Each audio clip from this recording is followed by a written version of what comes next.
5ই আগস্টের যে আন্দোলনের নেতৃত্ব দানকারী একজন নেতা সমন্বয়ক হান্নান মাসুদ, উনি একজন মাননীয় সংসদ সদস্য। তো উনি নোয়াখালী 6 আসনের সংসদ সদস্য। উনি খুব আলোচিত এবং সমালোচিত, অনেকে তাকে বন্দর মাসুদ হিসেবেও চিনে।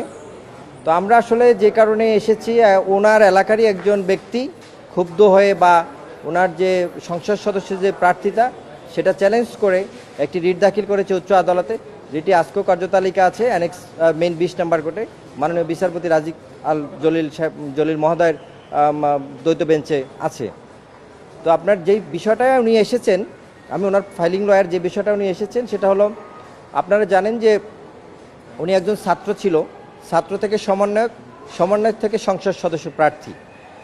উনি যখন সংসদ সদস্য প্রার্থী, ওনার যে হলফনামাটা দাখিল করে প্রার্থিতার সময়, সেই হলফনামা উনি অনেক গরমিল আছে। হলফনামাটা আমরা এই অ্যাপ্লিকেশনের সাথে দিয়েছি, রিটের সাথে দিয়েছি। সেখানে অনেক গরমিল আছে। তার সম্পদের তথ্য, তিনি 6 লাখ টাকা ব্যবসায় উল্লেখ করেছেন, স্বর্ণে উল্লেখ করেছেন, সব কিছুই এলোমেলো। তো এটা নিয়ে অনেক প্রশ্ন ছিল। 1 কোটি টাকার সম্পদ তিনি দেখিয়েছেন, একজন ছাত্র 1 কোটি টাকার সম্পদ নির্বাচনের সময় দেখিয়েছেন, যা অবশ্যই কোয়েশ্চেনেবল। আর পরবর্তীতে এই বিষয়টা নিয়েই ওনার যে হলফনামার যে তথ্য, উনি 1 কোটি টাকা হলফনামায় দেখিয়েছেন, সেই তথ্যটা উনি নিজেই স্বীকার করেছেন যে এটা দেখানোর জন্য দেখিয়েছি। আপনারা জানেন যে গত 8 তারিখে 8/6/2026 তারিখে গ্রিন টিভির একটা টকশোতে উপস্থাপক নাজদিন মুন্নির প্রশ্নের উত্তরে সে বলেছেন, তাকে প্রশ্ন করা হয়েছিল যে আপনি কি 1 কোটি টাকার কি মালিক, বলে যে এটা দেখানোর মতো দেখিয়েছি। তো আমাদের প্রশ্নটা সেই জায়গায়, বা আমরা যে কারণে উচ্চ আদালতে এসেছি, যে একজন সংসদ সদস্য, তার মধ্যে যদি ট্রান্সপারেন্ট না থাকে, যিনি আইন প্রণেতা, তিনি যদি ইলিগালি সংসদ সদস্য পদে থাকেন এবং ইলিগাল অ্যাক্টিভিটির মাধ্যমে, ইলিগাল হলফনামার দাখিলের মাধ্যমে তার তথ্য গোপন করে যদি সংসদে প্রতিনিধিত্ব করেন, তাহলে সেখানে দেশের আইন যারা তৈরি করবে তারাই যদি আইন পরিপূর্ণ না হয়, তাহলে দেশের মানুষ আইন প্রণেতাদের কি ভাববে? সো আমরা এটা এই মাননীয় সংসদ সদস্য যিনি আছেন নোয়াখালী 6 আসনের হান্নান মাসুদ, তার এই আসনটিকে আমরা ডিক্লারেড টু ভ্যাকেন্ট চেয়েছি। এবং আমাদের যে একটা আমাদের পিটিশনটা ডিসপোজাল চেয়েছি। আমরা পিটিশন দিয়ে আসছি যে সে যা বলেছে, হলফনামা যা বলেছে, এই মর্মে একটা পিটিশন দিয়েছে। আপনারা ইতিমধ্যে পিটিশনটা পেয়েছেন। তো আমরা এটা ডিসপোজালও চেয়েছি এবং একটি রুল চেয়েছি যে কেন তার সংসদ সদস্য পদ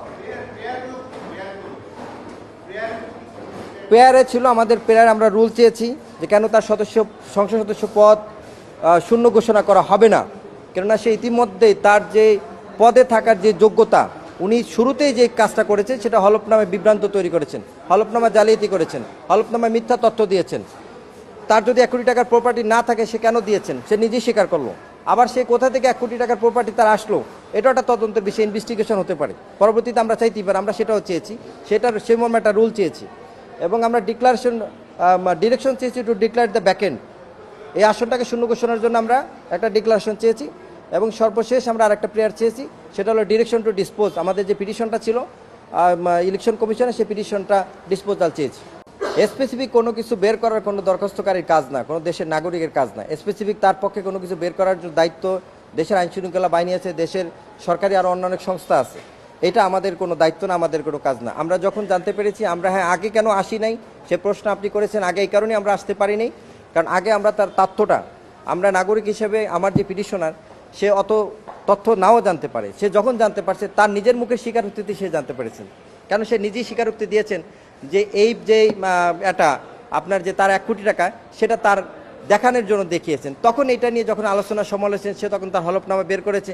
বের করবার দেখলো যে হলফনামা যে তার 1 কোটি টাকার যে তথ্য, সেটাও অনেক গরমিল আছে। কারণ তার এত টাকার সম্পত্তি একজন ছাত্র মানুষের কোথা থেকে আসবে, সেটা একটা কোয়েশ্চেনেবল ফ্যাক্ট। সেই সূত্রে সকল কিছু মিলিয়ে সে এখন আসছে। আর যেহেতু সে, আপনি বললেন যে 6 মাস পরে, কেন 6 মাস না, 6 বছর পরে, 10 বছর পরেও, এটার কোনো লিমিটেশন নাই, তামাদিনে এসে আসতেই পারে।